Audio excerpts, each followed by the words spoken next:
Laba diena! In this video I'm making the first prototype of Bloomerang board game. It's this thing. I will explain more throughout the build, so I guess let's jump right in.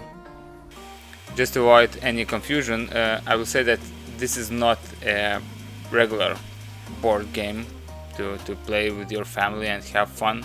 I mean, it is all about having fun, but the main idea is to develop yourself, to find your strengths. So basically there's a few different versions of this game. I mean, I'm talking from the future, so I know the creator Egle developed a few versions of this, but at the moment of building this there was only one. So it was for brand crystallization, basically finding your voice and your path for your brand. But now it has like a different version for personality, strengths and growth, and also one for businesses. So basically the whole idea is that you play the game alone or in a team, depends how you choose to play it. And once you are done, you've went through all of the steps of the game, you end up with a crystallized version for your chosen path, if you will. I hope that makes sense. And I will definitely add a link in my description to the Egle site where the game lives, and you can find a lot more there, and there's plenty of add-ons and some crazy stuff, so definitely check this out. And now I will try to catch up with the build. So at the very beginning you saw me cutting sheet material, which will be used to form this whole board game, and that material is called aluminum composite, I believe. So basically it's a thin film of aluminum, and there's polyethylene in the middle and another layer of aluminum. So it's rather stiff, and we chose this material mainly because of its appearance. It has some modern futuristic vibe. So yeah. Anyhow, so first I prepared the aluminum. I spray lacquered it to create some abrasion resistance, and also it brought up the sheen, and I think it added to the whole appearance. And then I ordered the CNC milling to cut the shapes. I mean, I had to create the whole drawing and the design, how the pieces will fit together. And once I got the pieces from the CNC, I had to remove all of the tabs left from the process and prepare the parts. And don't get confused, these should have been done on the CNC. I just forgot to mirror these butterfly shapes in the drawing, and now I have to do it by hand. Luckily this material is rather soft, and there's no problem milling it with regular wood tools, so I just had to be very precise and copy the butterfly shape on all of the 8 pieces. But that went really smooth, and now you can see how the whole board game gets together for the first time.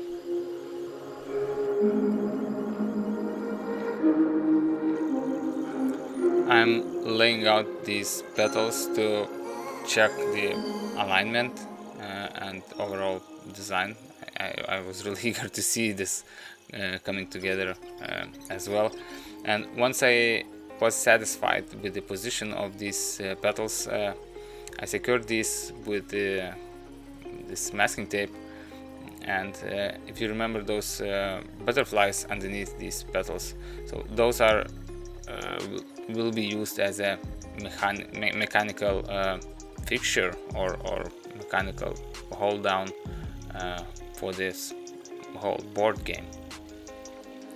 Unfortunately, I couldn't use the same type of fixture in between the rest of the layers, the rest of the petals, I mean. So I decided to use magnets instead, just to make the assembly smoother and just because magnets are cool.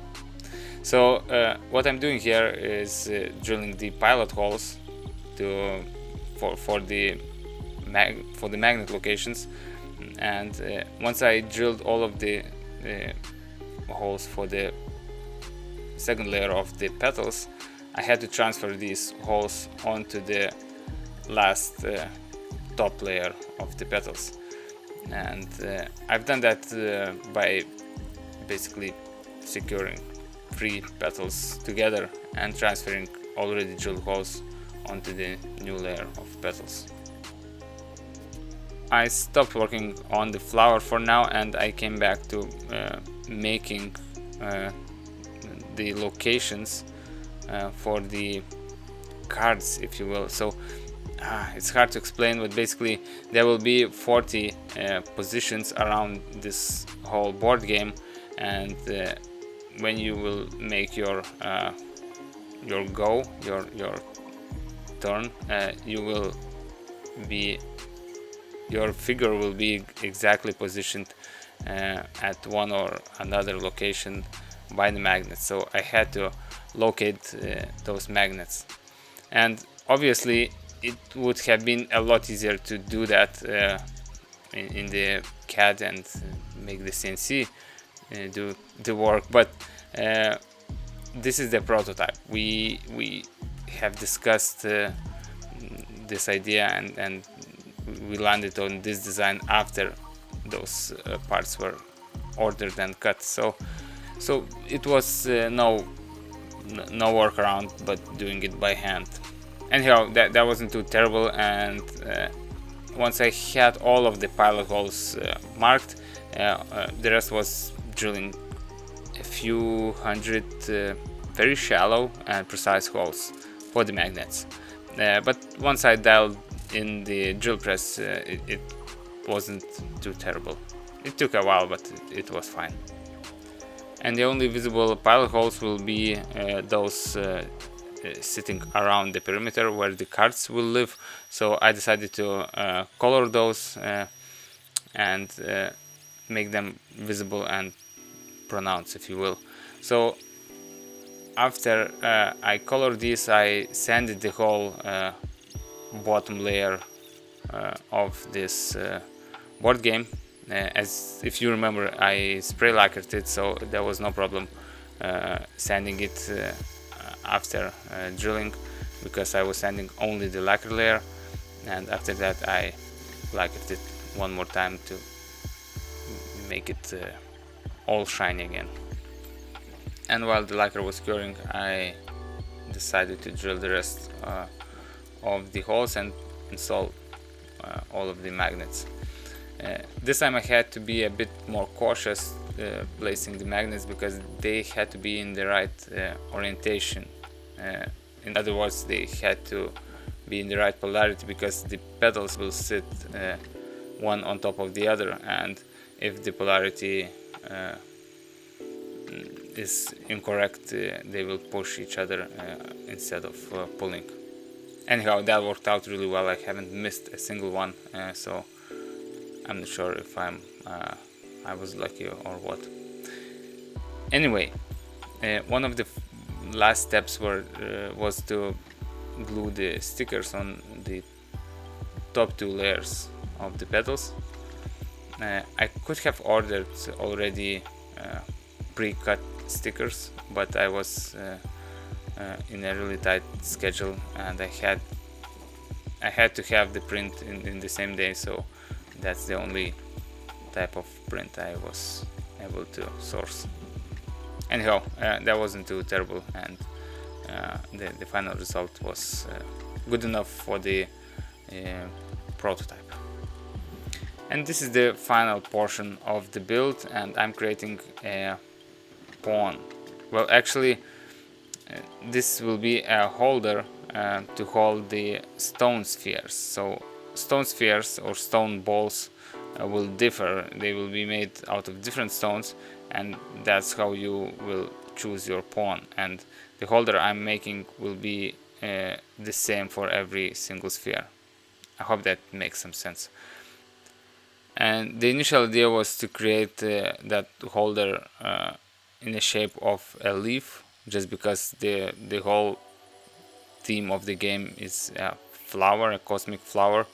But eventually we decided to dump this idea, and we made the holder to look very simplistic and not to distract from the stone sphere itself.